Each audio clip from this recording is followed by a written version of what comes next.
let me just go ahead and reintroduce myself. My name is Michael Connett. I'm the Associate Deputy Executive Director with Leanne Wilson at ACDE. Really excited that this topic has percolated to the forefront, that you've taken time out of your schedules to be here, and more importantly, your interest in sharing and discussing these issues that are so relevant and pressing, not just today, but I think going forward. So this is an opportunity really to hear from you about the things that you're facing in regards to DEI and questions that you might have. But we've got a small group, so what I'd like to do is just throw out the first question. And when you respond the first time, make sure you introduce yourself and what institution you're at. And I'm joined here by Tony, who can help us take notes. And then during the report out, we'll go ahead and share much of your thoughts in this conversation. So with that as our instructions at mind, I'd love to hear just generally, what are those unknowns as you face your own DEI issues, and how are you addressing them? And no shyness, feel free to unmute your microphone and just let us know what you think.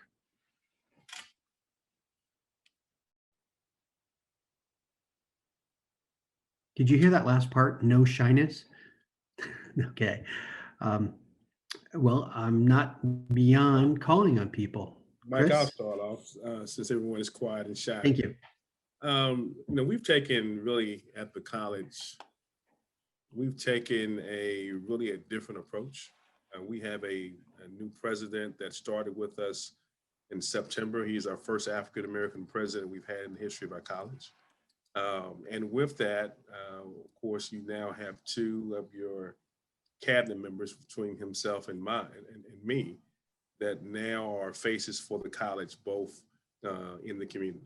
In addition to that, a couple of things that we're doing, we actually, before he came, but we actually are also now, we're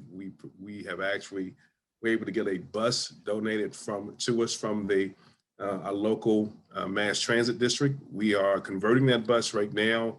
It should be ready by Valentine's Day, but we will be providing some programs in the community. One of them is a mobile app development certificate that we will be providing in the community to be able to go out and to be also, and also at the bus complement our student service fast for the whole gamut.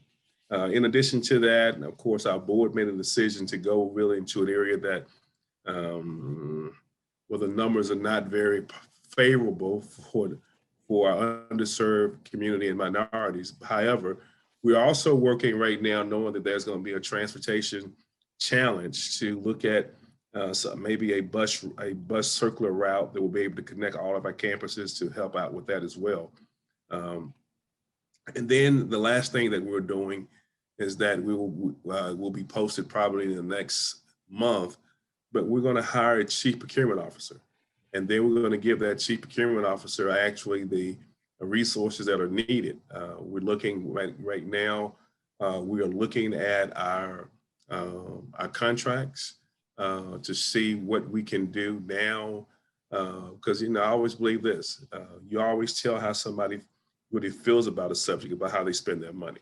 So we're now looking at our contracts to explore and to make sure that we have some inclusion, and that, for us, this is a predominantly white institution and community. For me, it's totally different. So, what we always hear is that, well, we can't find anybody. So with me, with my vast experience in this area for almost 20 years, my response is, so where are you looking? And so we're able to help them now be able to look in areas where they can't come back and say, we can't find any qualified people, because some of the minority companies that I've dealt with are $1 billion strong. Matter of fact, they would be the largest business in this community, hands down, if they were allowed to come here to participate. So, but it is still one step at a time. We're having a lot of growing pains because it's I had to tell folks I had to leave the South to move to the South when I moved and to live in the South when I moved here. Well, I really appreciate what you're doing and sharing that as a background and getting us started. Two thoughts hit me when you're talking about the bus that you're converting to be an outreach vehicle and launching it on Valentine's Day. I guess that's the new love bus, right? And then how are we ever going to address the skills gap if we don't bring all people along? Just those who have been fortunate to have gone through our institutions and to go through our educational programs, they're meeting a small portion of the need that's really out there. And how are we ever going to have healthy communities if we aren't inclusive? So thanks for the work you're doing. How about others on the group here today? I'd love to hear your thoughts.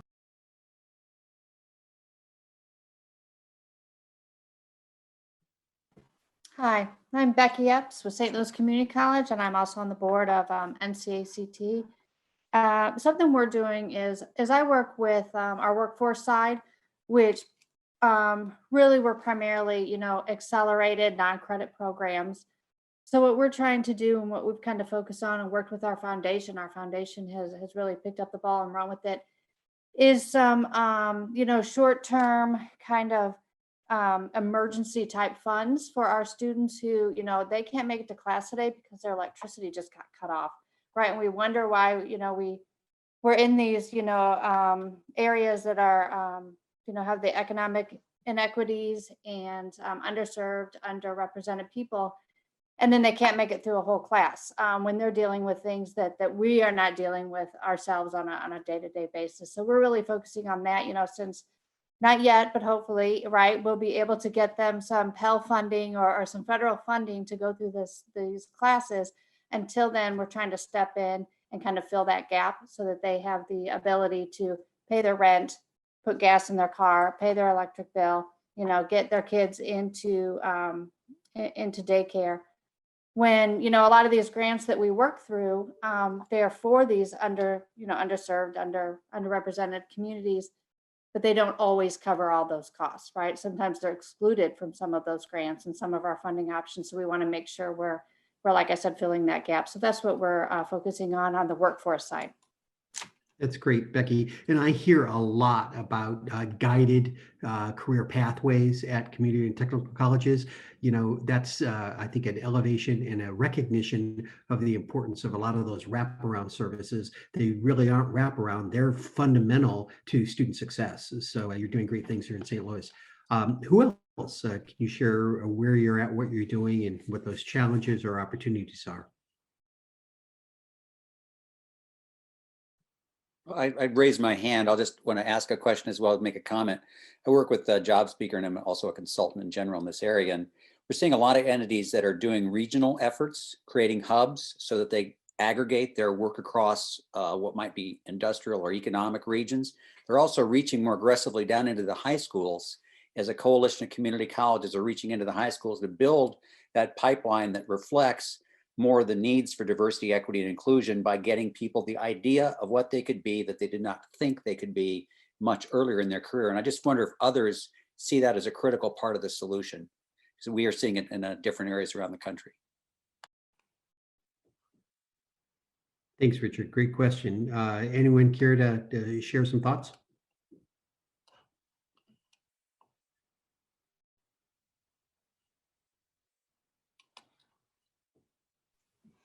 I'll go. My name is Ed Sunung. I'm with Lansing Community College in Michigan, and Thanks, Ed. we do have and are building out CTE early college programs. So we have one in cyber information technology.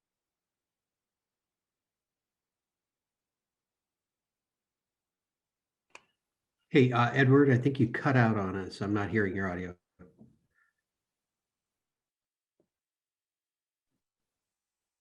Nope, still not with you yet. There you're back. Sorry. Can you hear me? Yes, that's great. Can you hear me now? Okay, sorry. I can. No, that's Well, great. I'm actually broadcasting by way of Georgia. I'm in Georgia right now, so in a hotel in Spotty. But I apologize for that. I guess just in conclusion, we're building out these early college models to go down in the high school level, specifically in career and technical education programs, reaching communities within the city of Lansing and rural communities, so that we can increase the pipeline, not only for the program, but also of diverse students in those different areas. And we have a ways to go, but we're showing a lot of progress, and we're starting to see that diversity come in. I also serve as the institution's Perkins coordinator, so an administrator. So funding does go towards cost for attending for many of those institutions, students at our institution, to help with tuition and other things and those barriers, specifically for career and technical education students. Yeah, Edward, that's great. And it leads me to think that with the new Perkins legislation, the recent Perkins legislation really emphasizing serving diverse and special populations, that there is a need for more data on who is in your community and how many are you serving. And I think that directly ties back to the question that if you have a certain percentage of a population who have not been actively engaged with your institution, how can you open up those pathways? And what are the metrics in being able to successfully do that? Are there other thoughts? Specifically, why don't we talk about the data and how any of you are using it to help you with your program planning, your program promotion, or just generally in understanding service to the community? And don't be shy.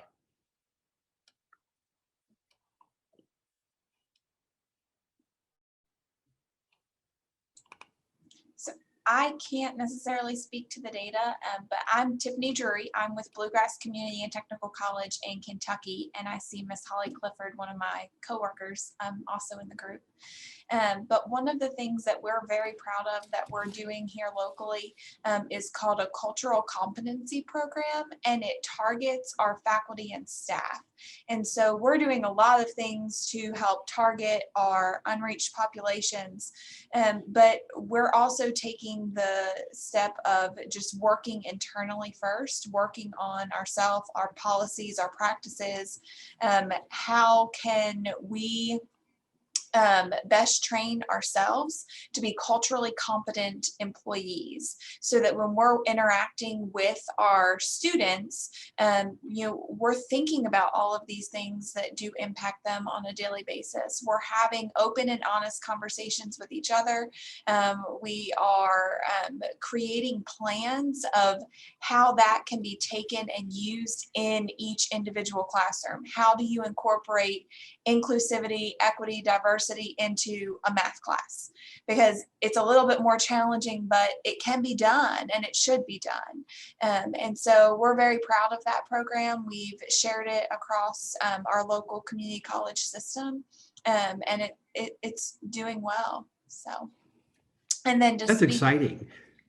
Yeah, to speak to the question about how we're incorporating the underserved populations from one of the gentlemen, we are also working with our local ATCs and working on these preparatory programs that would serve either middle school or at the latest, we want to get them by the time they're high school freshmen, to introduce them to these programs and to show them the opportunities that they may never have known existed.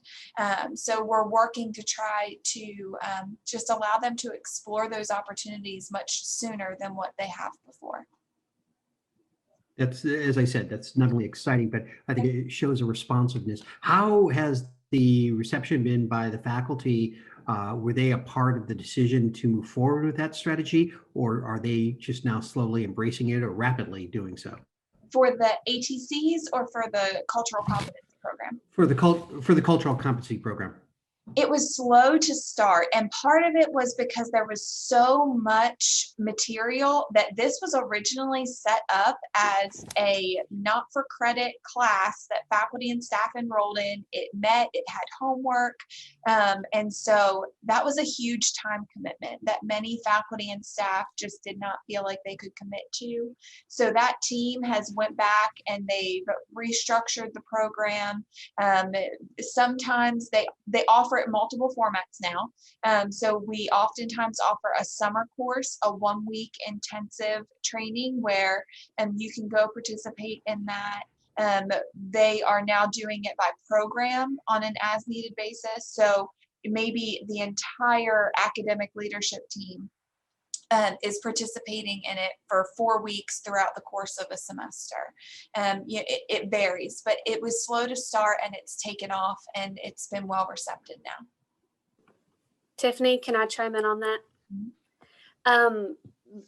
I'm a faculty member at Bluegrass Community and Technical College, and there's also been incentives to get faculty to participate in this program. So from a faculty perspective, you're really working through this curriculum, but it's focusing on how you can implement this into your class. So that way we're having more of inclusion, diversity, and having some difficult discussions. I am transitioning into a leadership position next academic year, and how Tiffany was talking about giving this opportunity with this program for our leadership. We call it ALT.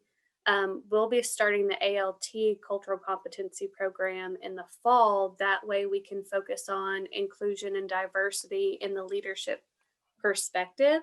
So we have a mix of, how can we implement this into our classrooms, but also how can we implement this as leaders?